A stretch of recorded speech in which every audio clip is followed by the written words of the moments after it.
Welcome to Native Yoga Toddcast. So happy you are here. My goal with this channel is to bring inspirational speakers to the mic in the field of yoga, massage, bodywork, and beyond. Follow us at Native Yoga and check us out at nativeyogacenter.com. All right, let's begin.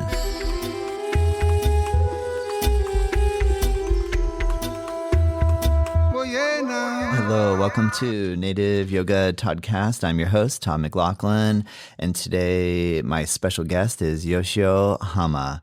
Please go visit Yoshio on Instagram at Active Meditation.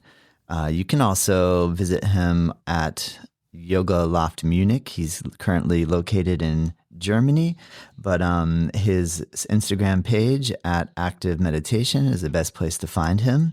And he is really passionate about yoga, music, art, culture, sharing, and learning and growing. I hope that you enjoy this conversation as much as I did. Remember, share with your friends. If you get a little motivation and inspiration from this conversation, we'd love to hear any feedback that you have. All right, let's begin. I'm so excited to have Yoshio Hama here with me today. Yoshio, how are you feeling? I'm okay. Thank you so much for having me here. It's a great pleasure. And thank you so much for, help the yoga community to get inspired with the practice. Oh, thank you, Yoshio. I'm really excited to have this chance because I just really respect when practitioners and teachers like you are dedicated and stay with yoga for a long time. Can you tell me a little bit about how your yoga practice is feeling today or these days lately? Yeah, as a father, as you know, we encounter a lot of challenges. If I just look back a little bit, 20 something years ago, it was very easy because you have a lot of time. Yes. And you can take 2 classes and relax and do your own practice in the morning and then not get bothered with a lot of responsibilities and little ones looking for, mommy and daddy. And now, even though if I probably sometimes I may get interrupted, I try to keep that fire.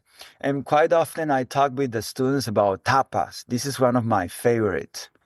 That, I always think about keep the inner fire lit. That fire to put you into work. And, sometimes can be more intense, sometimes a little less intense, but it's there. The fire never stops. And that's what make you wake up, because what I felt when you have more responsibilities, you have to do the practice when everyone is sleeping. Yes, I agree. What time do you wake up in the morning typically? Well, that depends, because it depends of the routine with family and work. But ideally, I liked, the traditional way of get up at 4, Brahma time in between 4 and 6, and at least get done the most important household practice, which is Pranayama and Kriyas.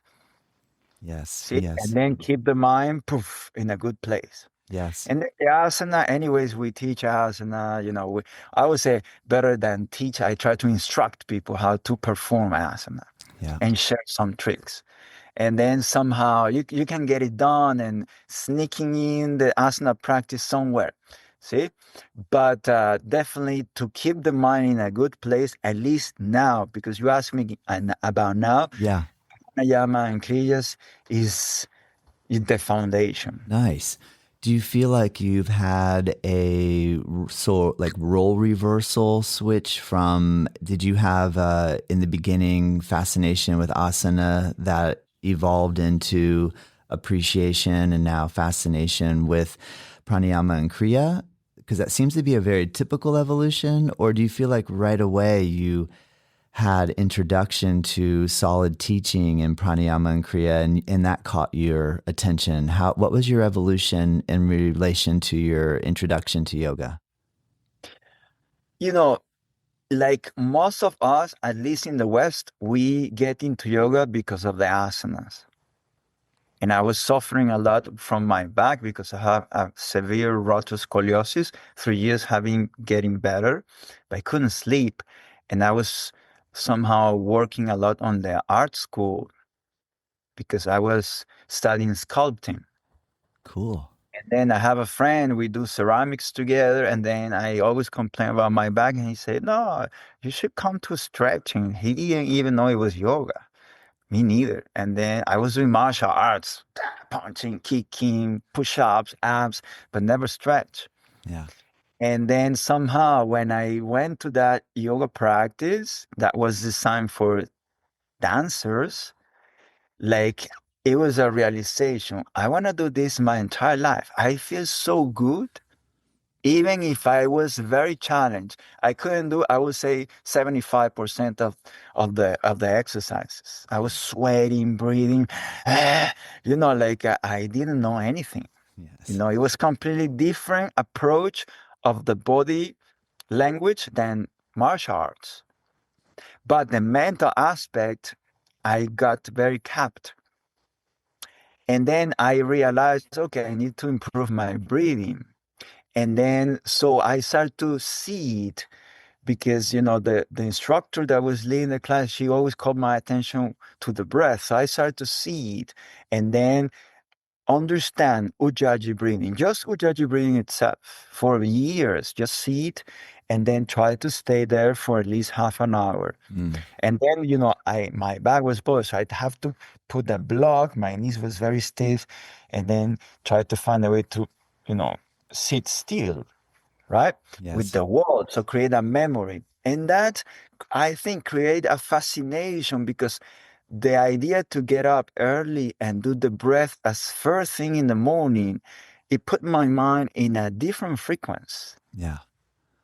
And then combine this knowledge into the asana practice. So my asana start to evolve into a very different place, faster than I imagined, even if I was just 22 and Yeah. now I'm 50, Yes. right? Yes. So, and it was very interesting. I would say back to the question that my fascination, yes, it was the feeling in the first place, like wow, I feel my body like someone crack my body and poof, I realign my skeleton, my muscles get stretched, the ligaments, everything went back into position. But then the idea of the breath that tune the mind and the body into a good place to work together. That even though in the martial arts, sometimes I was doing things by momentum. Yeah. And even I would say like it took a long time to realize it.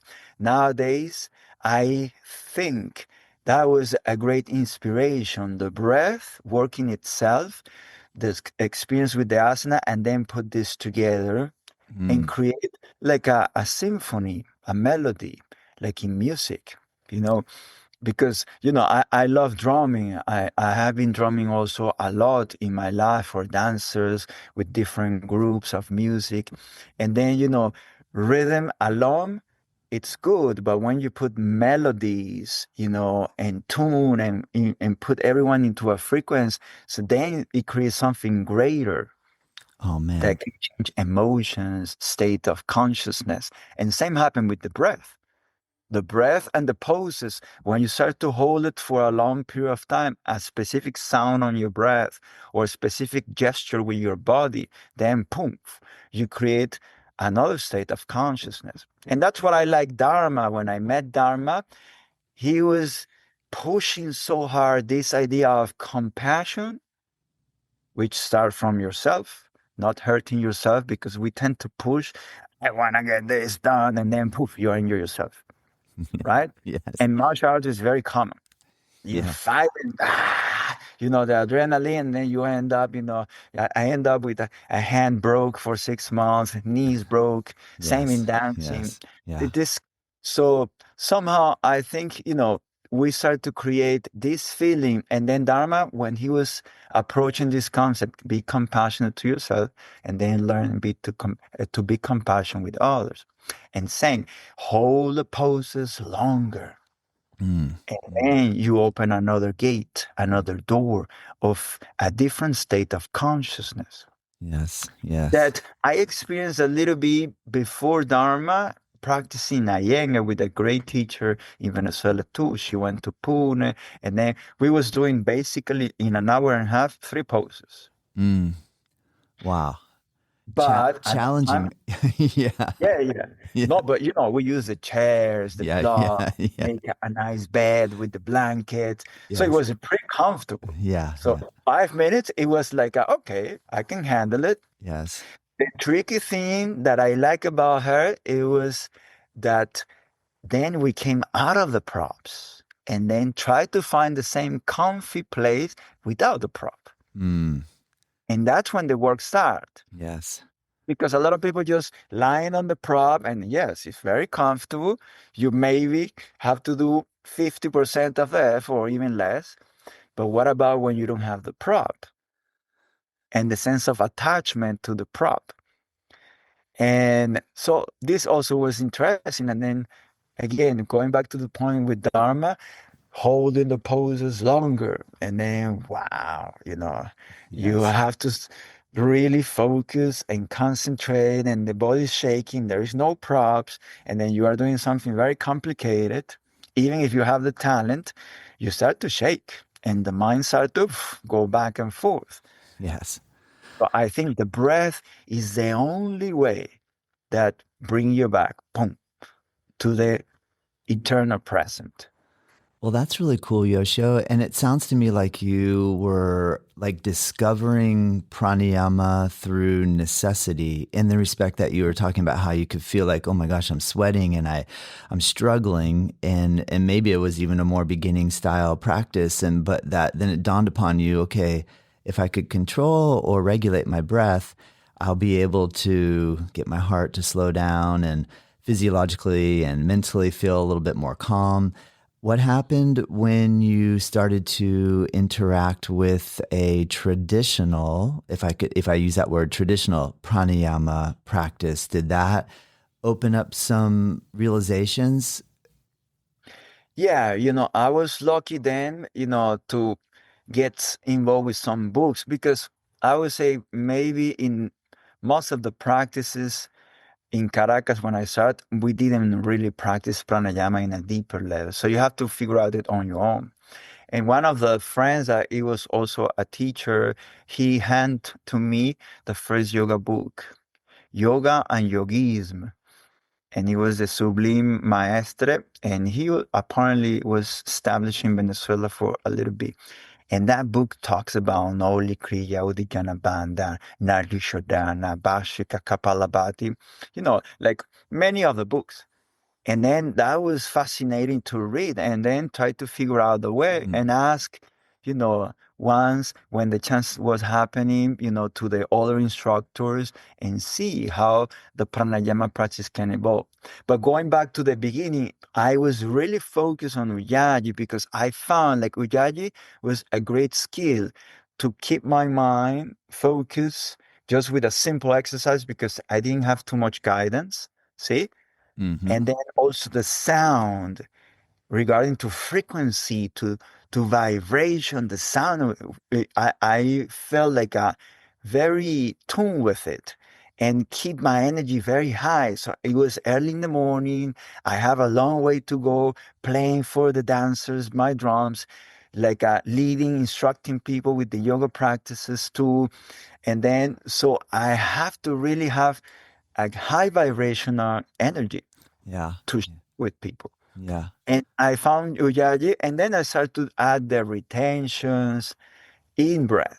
And then out breath retention when Uddiyana Bandha started to be more experimental. Mm.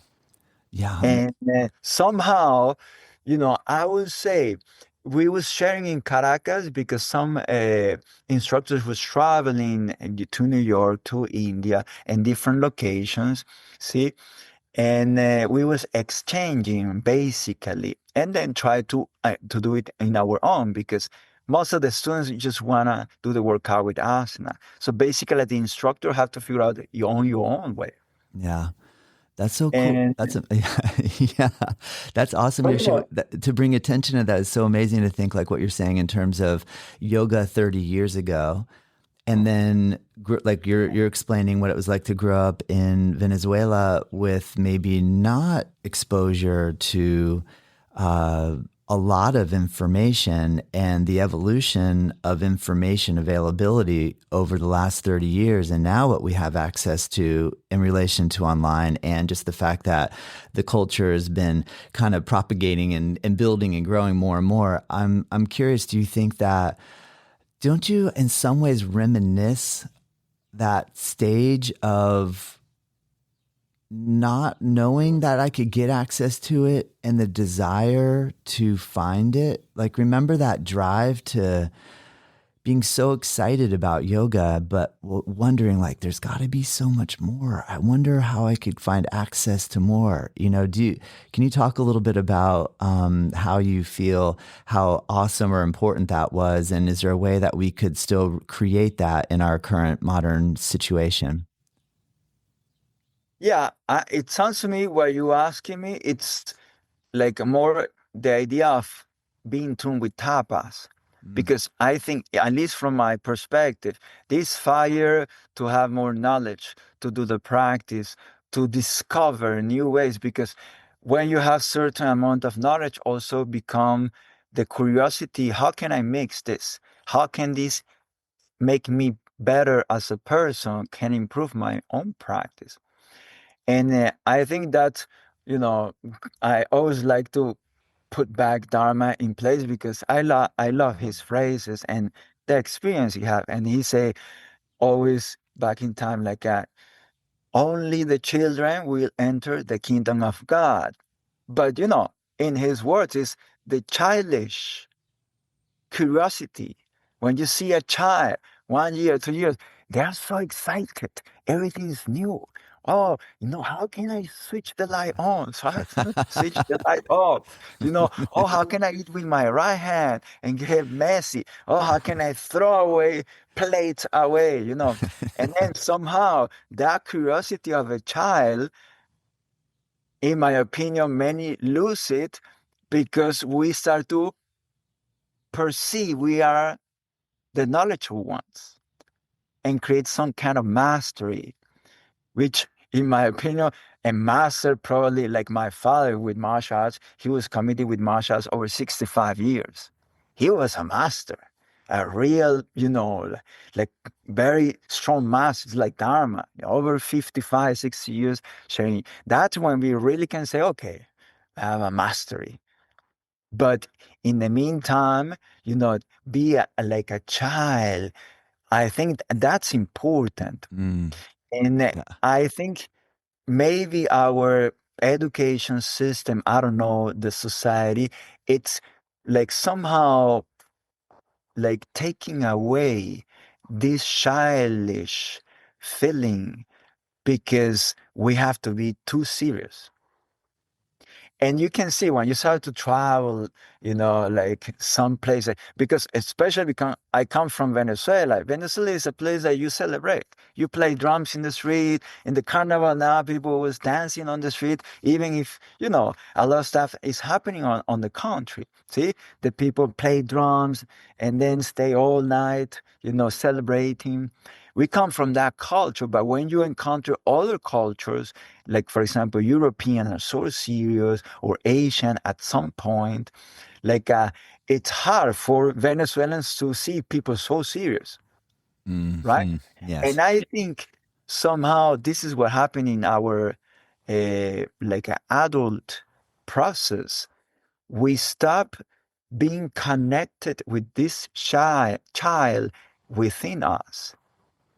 And I think that's something that I will definitely will say is important to be tuned. If you're drawing just 5 minutes a day, or you have an instrument, play an instrument, or if you have poetry, or if you have mantras, or you like to sing something that keep us connected with the right side of the brain. Like even pranayams like Brahmari, Mm, see these kind of things that really when you finish you connect with this right side. I think this is important because somehow it feels like the right side of the brain, we are so intellectual, so efficient in the if like how can I say, multitasking intellectual things, that the right side become mushy.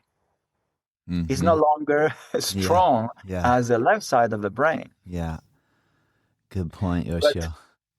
but yeah, I think it's also, in my opinion, we as an instructors, we cannot teach people passion. That's a good point.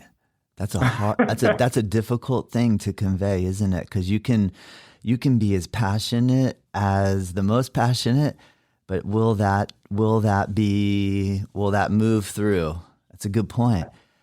So you cannot lead the way or give people steps to be passionate about something. You can lead by example because your frequency, when I play my drums, I'm there, I'm present. So whoever is receptive, boom, get a hit with that vibration. Same when I'm doing my asana practice, breathing or leading it, people feel the passions. Whoever is ready, get a hit and then get motivated. But probably it may happen, someone are not receptive, they are completely blocked in their inner world. And that's also fine. They are not ready for that impact. Yeah. But I think passion is something important. Like, for example, Japanese people talk about ikigai. And, my father was Japanese. And, he always talks about this, a purpose of life. That's what keep you passionate, keep you connected with the passion. You have your purpose, whatever it is. You want to be a carpenter. You want to be a musician.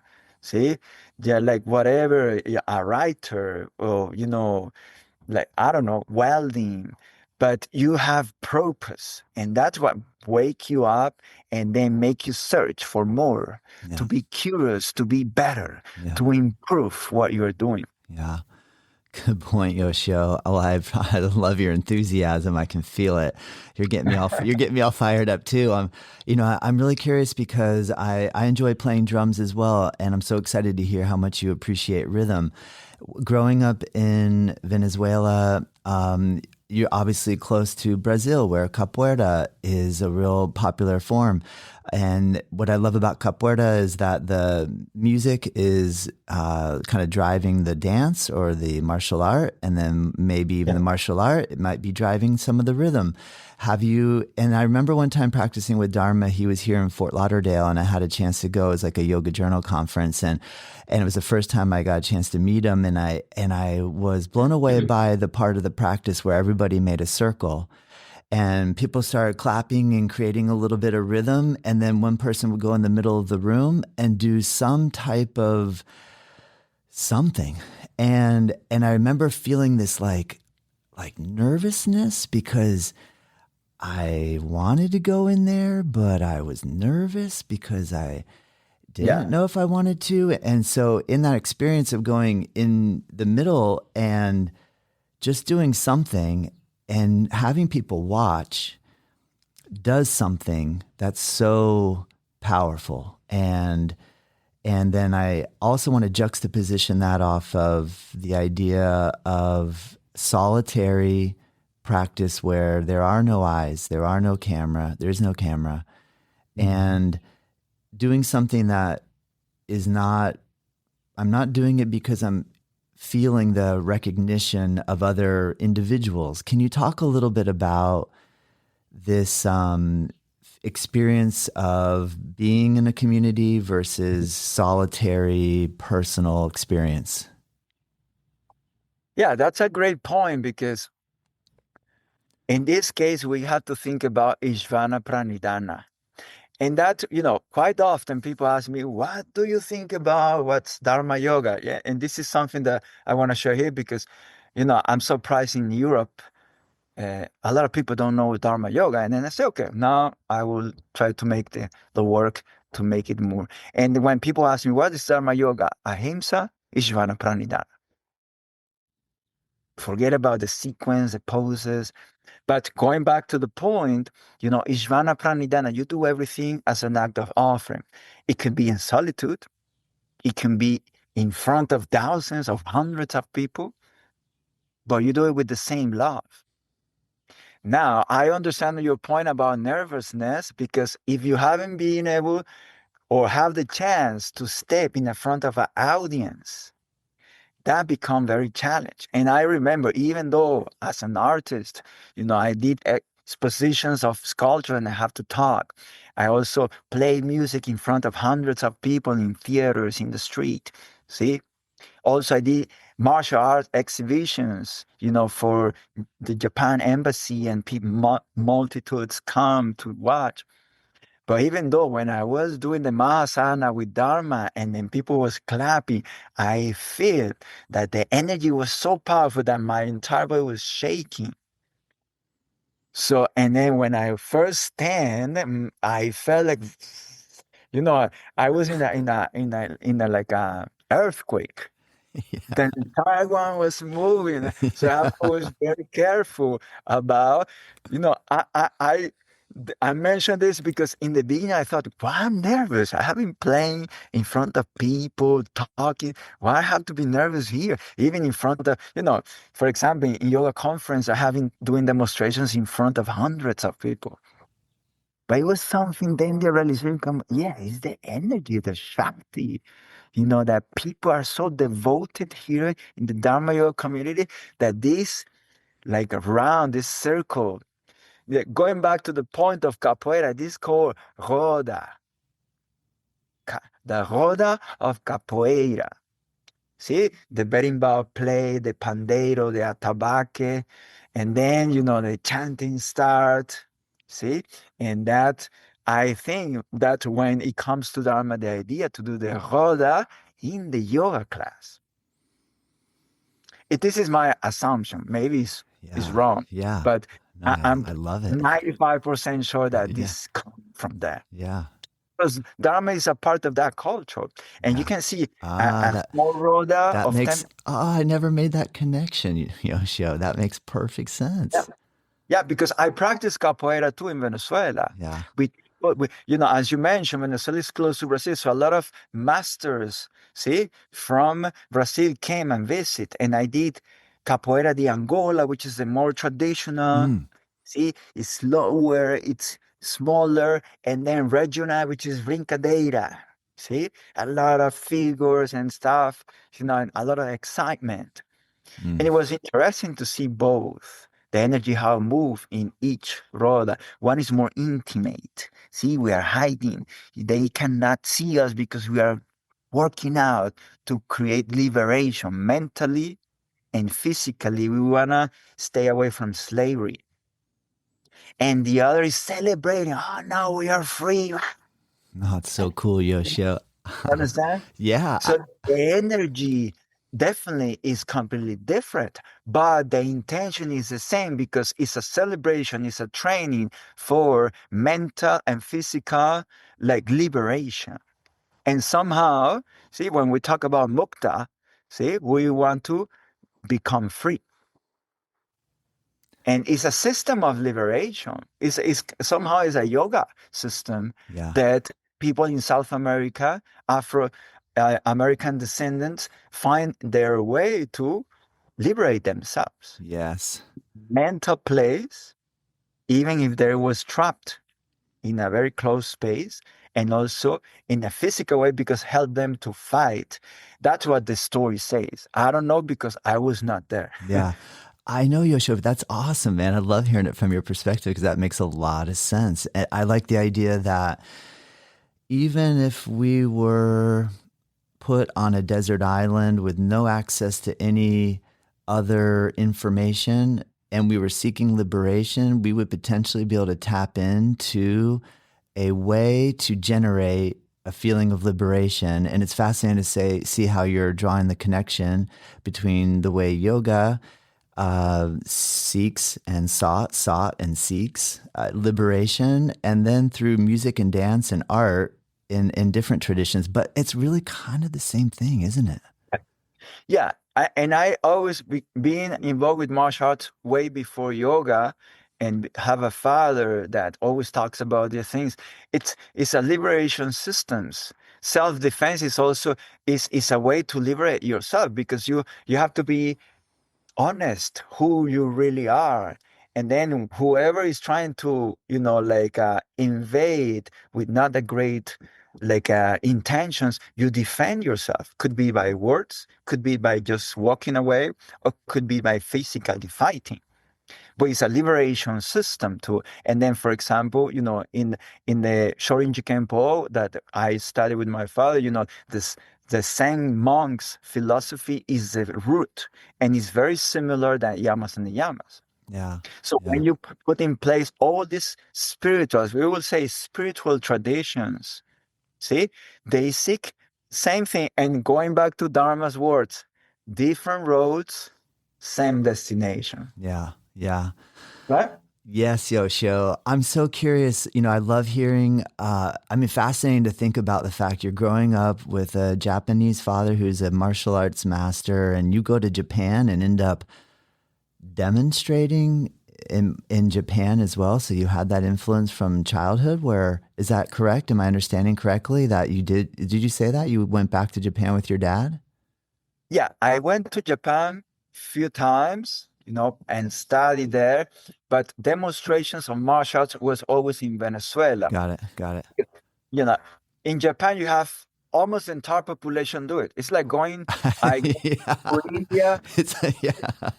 In Venezuela, martial arts in the 70s was not really popular, and that was when my father arrived. Yeah.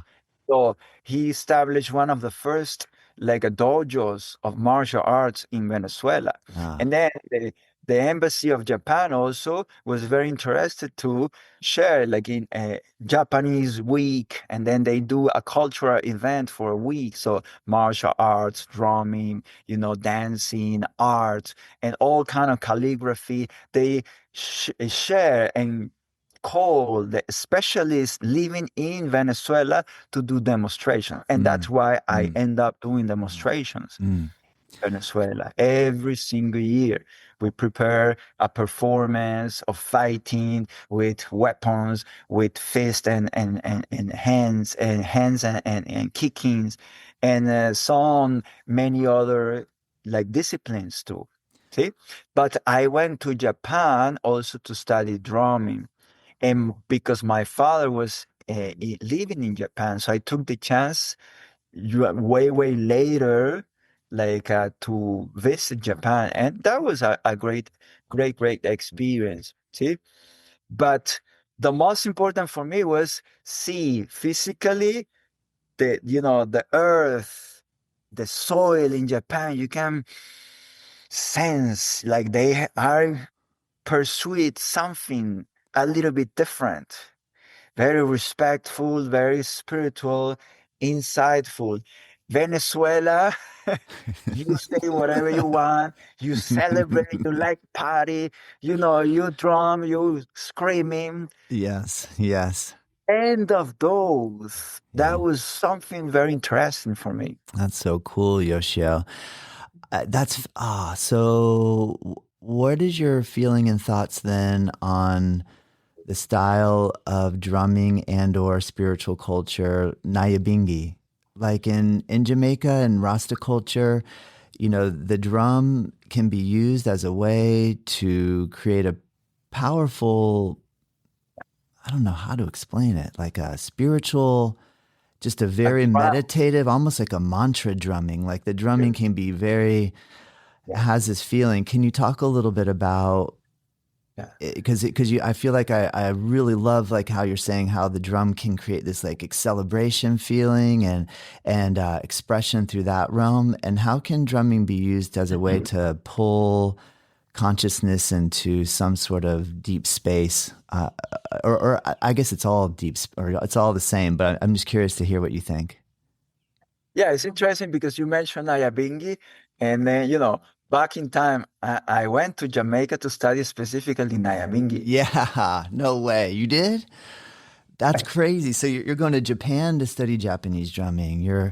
You I, at and that then now time I you're in was Jim. very, I was into like really study different culture, and then born in the Caribbean, and of course I was playing a reggae band, having dreadlocks all the way below my knees, and get very involved with Rastafarian culture, Yeah, Yoshio. even though if directly do not belong to Venezuela, but we was very influenced. And I have the lucky time to met the group Mystic Revealers. And then so I went to their place and they bring me into the Bobo camp, the Bobo Ashanti, which is the Orthodox Rastafarian people. And then, the way they play Nayabing is so slow. Boom, boom, boom, boom. And it's a four inside. 1, 2, 3, 4. 1, 2, 3. And then the bombo, boom, boom. And that's how you wake up at 6 a.m. every single day. In the Wow. Bible camp, you listen the boom, boom, boom, boom, boom, boom, boom, boom. And then the funde and the repeater start. Boom, boom, da, boom, boom. So it's a heartbeat Yes. reminding you connect with your heart. And then, as we have been trained somehow in the Western society, like, oh no, the heart is a pump. No, the heart is a vortex that host frequency and bring frequencies. So when you connect with your heart, then you tune into a frequency. Mhm. And it's very interesting because when I arrived to Jamaica, I guess it was a little late because the founders of these movements of Rasta and Boa Shanti already died. But the foundation was interesting, and it was when I started to resonate with vegetarianism and then fruitarianism. And then their diet basically is on fruits. They will not touch anything that is growing close to the earth. It have to be an offering. And then I resonate a lot because it's ahimsa. The fruit, the plant, the earth, the universe create something perfect that then is pending and do not cause any harm. And then when it's ripe, fall. Or you can just twist it and just get into your hand without creating any harm and have a frequency, have an aura, have colors. It's full of electricity that when you eat this thing, you just get a boost of energy. Let's do more. Right.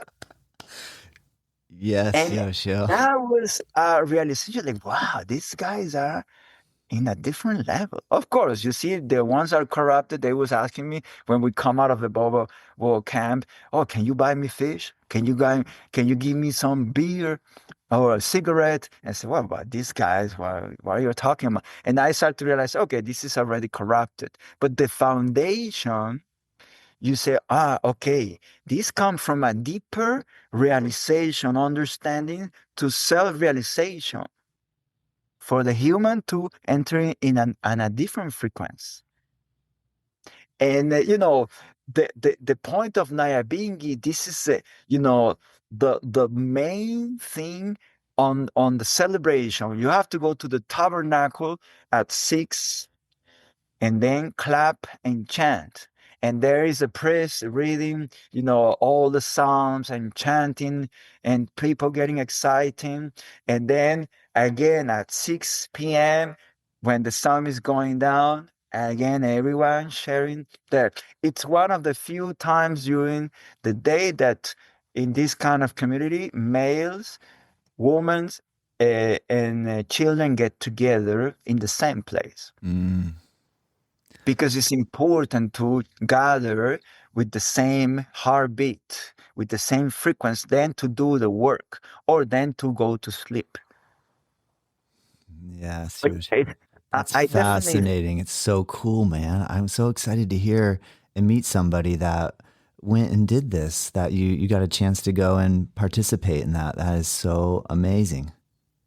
yeah, it was I'm very grateful because I have this somehow like I would say callings from the universe that I was asking to do something, and somehow the right people show up, and I was able to travel, and then start to physically present their sense, and perceive this kind of like folklore or traditions and be a part of it. And it's very interesting because just want to mention this Please. when this idea of the fruitarianism present to me, I was not fruitarian. I was in the process to become vegetarian. See? And I was very into because the Rastafarian culture, even without going to Jamaica yet, they pushed the vegetarianism at least. Yeah. And Yeah. it was very interesting because I was really working hard to get it done. But in Venezuela was hard. The first few years was hard. The culture is involved with cheese and fish and many other things. Yes. See? Yes. You Understood. hear me well Yeah. because there is a lot of contraction Yeah. now. Yeah. Is that okay? Oh, Is this it's totally fine. It's totally okay? I don't hear construction. No, no, Okay. yeah, yeah. I'm just one of because now I become very loud. But these start to resonate a lot. And then, but that time when I started to do yoga as well, you know, the instructor that I was, going to, she used to eat a lot of fruit. And then she introduced me to that what we call in America intermediate fast. So I started to stop eating in the morning and then do breakfast, breaking the fast in the afternoon. Yeah. Yes. And that was also combined with pranayama, boom, like a skyrocket, like in the practice. Yes. Let the body rest the entire morning and train with that full energy. And then after, eat only fruit instead of rice or beans or any other thing that was very heavy, that basically you have to sit and take a nap, take fruit, and then boo, continue during the day. And then again, not eating too late and let the body rest. That was something that skyrocketed the asana practice and many other, like for example, the kumbakas and also the meditation. Like start to feel lightness on meditation, very focused, bright lights and stuff like that. And it was very, very interesting. And I take the chance to mention this here because I know a lot of people don't believe in this, and we have this myth of the protein that you have to eat this. But in reality, the fruits have all the amino acids and some grains too that people are looking for so much in animal products and dairies and eggs that you can access direct to the fountain, which is fruits and some greens and of course seeds. And I think that make a huge difference how we perceive reality and how we tune our frequency and commit with our practice and with our interaction with the external world. Stay with us. We'll be right back. I really hope that you're enjoying this episode, and I just wanted to take a moment to announce a course that I'm really excited to release. It's a free course, and it's called 8 and 8 Learn 8 Limb Yoga in 8 Days. My goal is to help coach you along in the Ashtanga yoga practice in a way where we take just the sun salutations, the fundamental asanas, and the final breathing poses, break it down with some philosophy videos as well, explaining the 8 limbs of Ashtanga yoga in a very easy to use, friendly course that is totally free. Click the link below, check it out. Let me know what you think. All right, let's get back to the episode. Yes, Yoshio. Yes. Oh man. I'm still I feel like I'm still enamored with the realization that you mentioned. We look at the heart like a pump, but in reality, it's more like a vortex.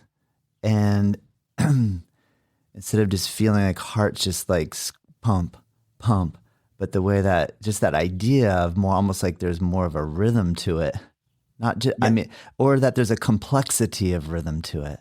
You know, it's, and to even start thinking about trying to tap into feeling that. Yeah, it's interesting because when you see some scientists, they put in some kind of frequencies, the salt in a platform, and then the salt itself starts to vibrate and then create a mandalas, and jantras. And that's not random. The ancient civilizations, if we talk about Tartarian, the Atlantis, or like Anunnakis, or the pyramids, the Egyptians, there are many, many, many like civilizations way before us that they already know all of this. And that's why music is always the universal language that tune up us into a higher frequency. And you see, when you play, going back to the rhythm, when you play different rhythms, when you play in four, when you play in six, when you play in three, you're tapping into a different frequencies, different state of consciousness. But at the end, if you tap into that frequency and you hold into that frequency, you enter in a state of trance where Yes. time is no longer existing. Yes. When many times I was playing Ayabingi in Venezuela by the river on the mountain. We start at night. The fire, the water, the moon was there, the earth, almost all the elements there, the metal on the ring of the drum, the wood on the drum, the skin. And then somehow you close your eyes and you enter in trance, and then boom, when you open eyes again, it was daylight. Yes. So the sense of time disappear because you enter in a state of trance. And could be 5 minutes, could be 5 hours without notice. It looks the same because you tune into that frequency. And I think that's a powerful thing, at least that we still preserve with music in this area of the humankind. And somehow I feel like always musicians are. You're a musician. You are lazy. You are like a hippie. No, musicians always having a very important role in the society because we tune into a higher frequency. We memorize the higher frequency, and then with our instruments, we're going back to that frequency and tune ourselves, our mind, our body into the same place, and then help others to tune to that frequency. Yes. Now, the problem is all the noises, the mental noises, the people around, the judgmental mind that do not allow easy to tune into that frequency.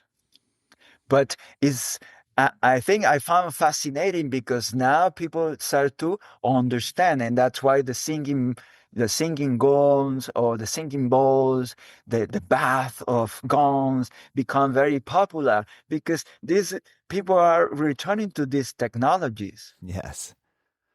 Like it is normal. Like we need something that vibrates when we are in a lower vibration to tune back. And then it's I play my string, and then okay, let's play major or minor again. Then I hit my string, and then you have another instrument, and you try to tune up the instrument, and then we are in the same place to play a song. Yeah, good And point.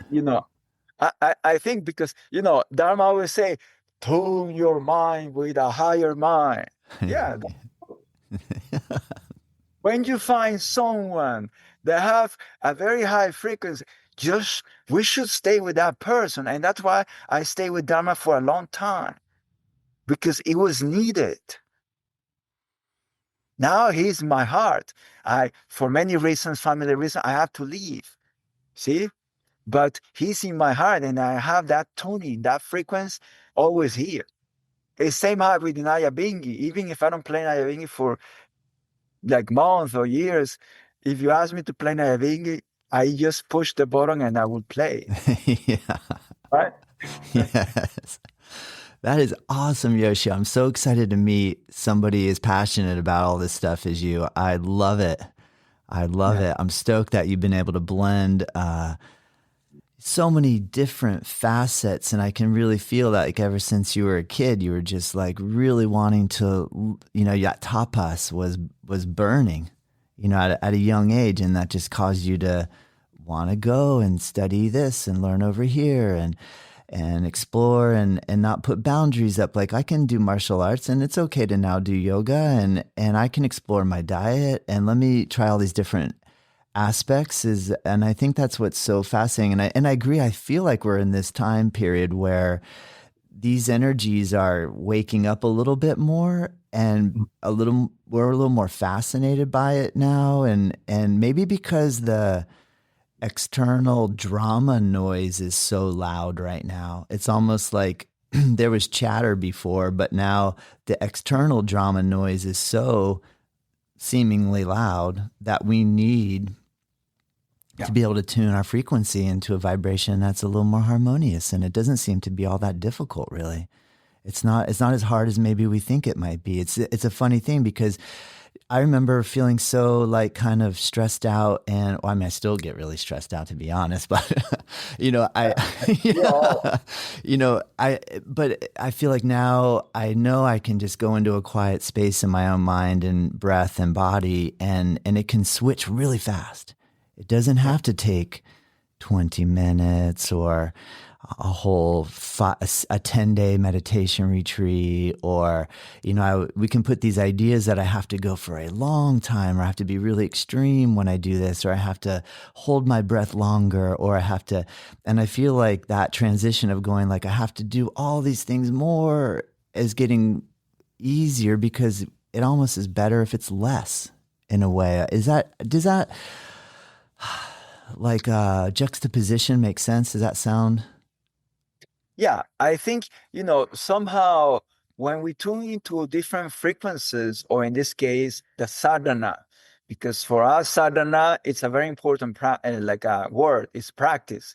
It doesn't matter what kind of practice, but it becomes like like a button. Like, you push the button, poof, the light turns. The speed of a light, it's like just a fraction of a second. And I think that comes somehow because also you have been practicing for a long period of time. So then we have access to tune into that frequency almost immediately, in an instant, because we did it. But probably, for some others, it's not that like easy because the practice needs to be done for a more long period of time. See? But what you say that sometimes less, I agree, because the circumstances do not allow you. And then even if you do less, you Yeah. feel, okay, I'm gone, I'm done, right? Because, that's it, it's over. See, responsibilities, family, work, or because you go so deep into something that, again, the trance take place. The infinite space take place, that there is no time, and you lose consciousness of time. And then poof, you get what you need without the need to be entrapped in what we call time in the earth plane. Because in the spiritual realm, this do not exist.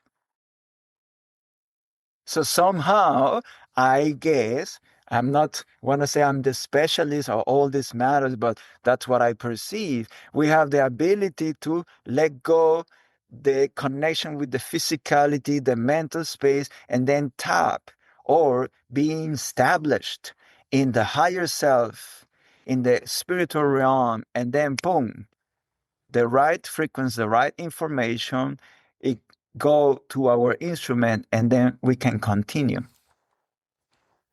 Oh man, beautifully said, Yoshio. Well done. Well done. It's funny because now that I mentioned this, I was trying to find a different spot because, I was trying to, you know, find a better place with more light, but the situation didn't allow me. I reached here. It's a place that I'm borrowing, no, and then I didn't have my laptop charged. And the perfect place that I found, I couldn't charge the laptop, and it was completely out of battery. So I have to change plan. But the battery takes longer. And for this program, at least I have to have more than half of the battery. And I say, oh no, I want a better place with, you know,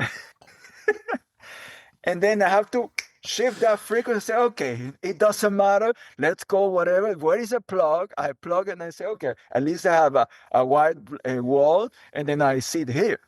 Yes, You Yoshio. know, it's Yes. it's interesting because the device also sometimes need the plug, and it takes time and have a specific moment to do it. But going back to the point of the practices, it seems to be that we have now sometimes the ability to push that button, Yeah. Yeah. then get away from the idea of time and be able to tune our frequency very fast. Yeah. And I think that's probably what happened. Some people, some cultures talk about like, people travel on time. Yeah. Great point. The like if we But I don't know. the I'm not, again, I'm not saying I travel on time.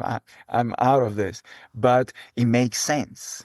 It makes sense. I remember I moved to Australia when I was 20 and I was fascinated by the Aboriginal culture in Australia. And when I first heard that they had the ability to swing, so a piece of string with an object on the end and spin it really fast, like twirling like a lasso above the head really fast, and it would make a sound where they could create this kind of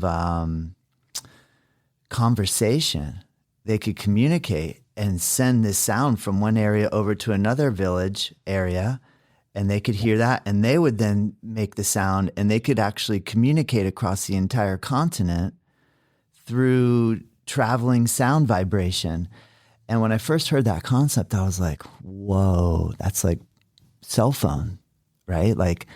so I think now we're like thinking like our communication through vibration can only be done via this method, and which I'm so grateful for because I get to talk to you. You're in Germany and I'm here in Florida, and we can communicate and have like a very easy connection, right? Like, or very the ability for us to do it is like very easy. I can see you, you can see, I can hear you, but Yeah. this idea to say time travel, where through the astral plane / in a meditative trance state, that there is no time and we can go anywhere we want to go and communicate. And I just find this is really interesting because the more technology seems to lasso us into its realm, I think it's almost more important now that because we understand the concept that it is possible to communicate via a little device, that we should potentially maybe put those down for a little bit every now and again and practice trying to communicate.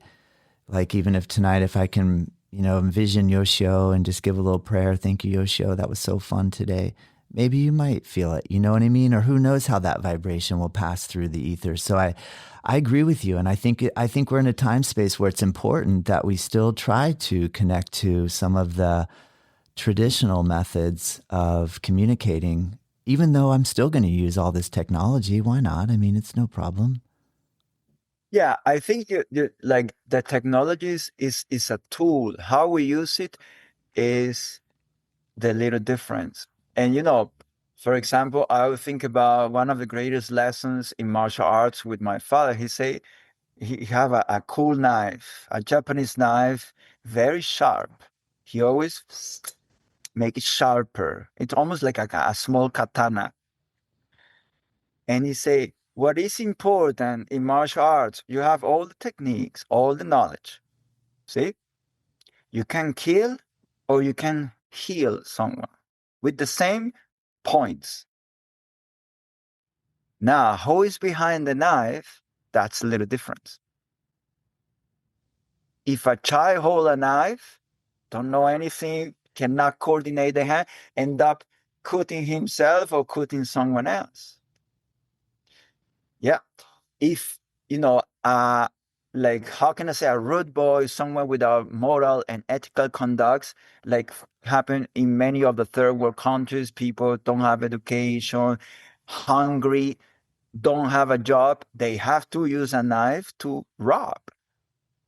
They don't have any other choice. They don't know how to perform a job. And when you understand this, it's not that excuse them, but okay, this is also a tool to be used.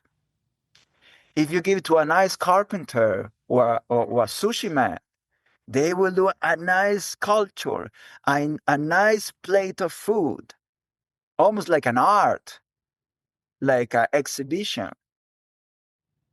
But it's the same knife. And I think that's what happened with the tools now. We have to be very careful with our, foundation. In the case of yoga, yamas and niyamas, right? And be established in the yamas and niyamas and be very aware how we are using the tools. So if we are helping people, for sure. But in the moment we create discomfort or hurt people, that's when we have to observe and restrict it a little bit more. Yes, And Yoshio. the idea of the collective consciousness, I love that idea because Dharma love it. Move like a school of fish, all together. And then if you go to the, Tartarian times, how these like so-called churches or I don't know, like these kind of very beautiful cathedrals, like very advanced technology buildings. It was built in different countries with, I don't know, artists, architects, genius, I don't know how to call them, but they was present all over the world. And you see the same phenomenon happen with music. People that never meet before, even in the art, fine art, never meet before, and then poof, they are going through the same collective consciousness and they create. They give a message with the same like frequency because they tune their mind without knowing each other physically. They perceive that message and then they use the instrument to give the message. And that's, for me, is fascinating too. Like, how can we also understand these kind of devices, the computer, the phone, but also how we use our psychic abilities to create and also to tune ourselves with others. And then, share and give messages, not because we are the chosen one, because everyone is chosen by the divine. It's just because we share and then somehow we help each other by sharing. But yeah, definitely, it's that always resonate with me also as an instructor, how much, you can share because the knife will be the knife, but who is holding the knife, then that's when you have to be careful how much you share. Yeah. That was a really good analogy, Yoshio. That really was perfect. Oh man, I can't tell you how grateful I am to have this opportunity to meet you, and I can't wait to hopefully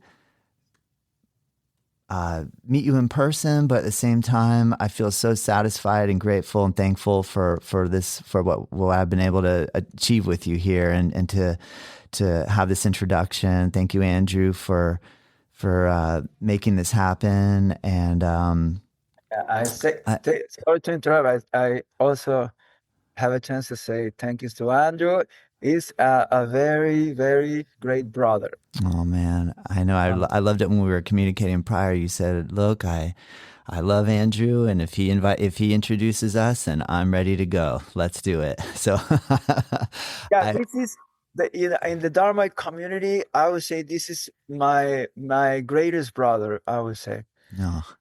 And without, saying that the Uh, other part of the community, I love all of them, but yes. we have the chance to, tune up together as we talk about the collective conscious. Sometimes Andrew and me, we was practicing in the same room, you know, for over 2 hours. And you see, he was sitting, doing pranayama, psychic development, completely still. And I was moving for 2 hours, bah, bah, legs behind the head, kapotasana, twist, leg handstand, We was completely doing physically something different. With the camera, you would say, wow, what these two guys are doing in the same room. But our mind was tuned. And then it was funny because we have the picture of Dharma and Yogi Gupta in front. So we was also practicing with the gurus. Yeah. Yes. And, that's when we start to have, again, such a nice, communication. Sometimes we even didn't talk. We just tune our frequencies in the same square, practicing what he needs, what I need, and then poof, exit, and that's it. Yes, Yoshio. But that create a so great connection. And, this is, I think, something very important. And I take the chance because I know a lot of people struggle, and I see now in Germany, people are very cold and not really nice comparing with how we are in the tropic, for example. The hospitality, the sense of humor. Also, I guess the sun make a difference. But the yoga community, for those who are listening to this program, is so important. No matter what school is, just find a community that make you feel great. And I'm pretty sure, I take the chance too, because I know you run a studio. I'm pretty sure you do a great work. And this is I always respect all of you that have a yoga studio, because you create a space for people, like a spiritual home that many people don't have the skills to create a spiritual home in their own home. And then somehow the yoga studios, the community, create a space where you feel family, you feel supported, and then you can continue on your journey with a lot of support, physically, mentally, spiritually, emotionally. And I think that's, a great thing that I found, like in the Sangha. Like when we find the right Sangha, we should always stick, because this is always needed on the beginning. Then you can walk along, and sometimes it's better to be alone. I find like okay, now I find I am alone. You understand? But Well, that's the beauty of show. Stoke in the community and so happy alone, right? So Yes. grateful in my family, so happy to be just floating in the ocean, Yeah. or wherever I know, Yoshio. Well, that's well, thank you, man. I can't wait to charge through today. I'm feeling like I can't wait to see what happens here with all this good energy. Good. Yeah, I'm sorry, we have been talking about different things. No, it's good. I like it. I think that's the Specific beauty. yoga. Yeah. But for the audience, I think, yoga is unification. Yeah. It's art, it's science. So everything related with art, science, and unification is yoga. Yes. And that's why we open and host the space for all of these things. Yes, Yoshio. Well, man, thank you. My pleasure, I can't Todd. wait till the next time. Thank you Yes. so much. Thank you. So all my love, respect to you, your family, the people who are listening to this, and then please keep practicing and stay with the fire lit. That's what I may say. Thank you, Yoshio. So, namaskar, my friend. Namaskar. Native Yoga Toddcast is produced by myself. The theme music is dreamed up by Bryce Allen. If you like this show, let me know. If there's room for improvement, I want to hear that too.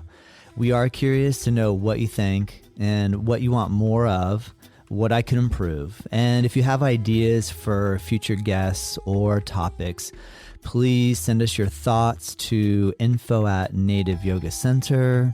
You can find us at nativeyogacenter.com. And hey, if you did like this episode, share it with your friends, rate it and review, and join us next time.